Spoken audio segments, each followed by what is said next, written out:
வீட்டுக்கு சடனாக கெஸ்ட்டு வந்தாலோ இல்லை விரதம் பூஜை மாதிரியான ஸ்பெஷல் டேஸ்லேயோ ரொம்ப சுலபமாக பண்ணக்கூடிய இந்த ரெசிபியை ட்ரை பண்ணி பாருங்கள்.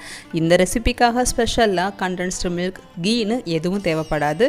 ரொம்ப சிம்பிளாக இருந்தாலும் டேஸ்ட் அட்டகாசமாக இருக்கும். Welcome to AVT Kitchen. இந்த ரெசிபி மாதிரியே ரீசெண்டாக டீப் ஃப்ரை எதுவும் பண்ணாமல் 10 நிமிஷத்தில் லட்டு பண்ண முடியும்னு ஒரு ஷார்ட்ஸ் போட்டிருக்கேன். அதனுடைய லிங்க்கை ஃபர்ஸ்ட் கமெண்டில் பின் பண்ணியிருக்கேன், செக் பண்ணி பாருங்கள். நம்ம இன்றைக்கி செய்ய போகிற இந்த அவல் பாயசத்துக்காக நார்மலாக கிடைக்கக்கூடிய ஒயிட் அவல் ஒரு கப் எடுத்துக்கோங்க. இதை மீடியம் ஃப்ளேமில் ரோஸ்ட் பண்ணிக்கலாம். கலர் மாறக்கூடாது. கையில் எடுத்து க்ரஷ் பண்ணிங்கன்னா நல்லாவே நொறுங்கும். அந்தளவுக்கு இதை ரோஸ்ட் பண்ணணும்.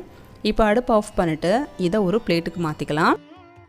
கடாயை சுத்தம் பண்ணிவிட்டு அதில் காய்ச்சாத பசும்பால் 2 கப் எடுத்துக்கலாம். இது திக்கான பால். இது கூடவே 1/4 கப் அளவு பால் பவுடரும் ஆட் பண்ணிக்கோங்க. பால் பவுடர் ஆப்ஷனல், உங்களுக்கு விருப்பம் இல்லைன்னா அதை நீங்கள் ஸ்கிப் பண்ணிக்கலாம். இப்போ நல்லாவே பால் கொதி வந்துருச்சு. இது கூட ரோஸ்ட் பண்ணி வச்சுருக்கிற அவலை நல்லா க்ரஷ் பண்ணி உள்ளே ஆட் பண்ணிக்கோங்க. உங்களுக்கு விருப்பம் அப்படின்னா நீங்கள் தாராளமாக ஒயிட் அவலுக்கு பதிலாக சிகப்பு அவல் யூஸ் பண்ணலாம், ரொம்ப நல்லாயிருக்கும். இப்போது அவல் முழுமையாக வேகணும். மீடியம் ஃப்ளேமில் 1 நிமிஷம் மட்டும் வேக விடுங்க. அப்பப்போ மிக்ஸ் பண்ணி விடுங்க, அப்போ தான் உங்களுக்கு அடிப்பிடிக்காது. இப்போது 2 பிஞ்ச் அளவுக்கு மட்டும் குங்குமப்பூ ஆட் பண்ணுங்கள். இது ஆப்ஷனல் தான். குங்குமப்பூ ஆட் பண்ணும்போது நல்ல கலர்ஃபுல்லாகவும் நல்ல ஃப்ளேவராகவும் இந்த ரெசிபி இருக்கும். குறிப்பாக பால் நல்லா கொதிச்சு சைடில் பாத்திரத்தில் ஒட்டும், அதையெல்லாம் ஸ்க்ரப் பண்ணி விடுங்க. அதுதான் இந்த ரெசிபிக்கு ரொம்பவே டேஸ்ட் கொடுக்கும். இப்போ அவல் வெந்துருச்சு. அடுப்பை லோ ஃப்ளேம் வச்சுட்டு இதே மாதிரி ஸ்மாஷ் பண்ணிக்கங்க. இப்படி பண்ணும்போது இந்த ரெசிபி நல்லா க்ரீமியாக இருக்கும். ஃபைனலாக 1/4 கப் அளவு மட்டும் தண்ணி சேர்த்துட்டு இதே மாதிரி மிக்ஸ் பண்ணிக்கலாம்.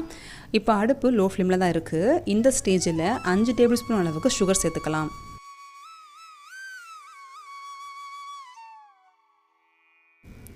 சுகர் சேர்க்கும் போது கண்டிப்பாக லோ ஃப்ளேம் மெயின்டைன் பண்ணுங்கள்.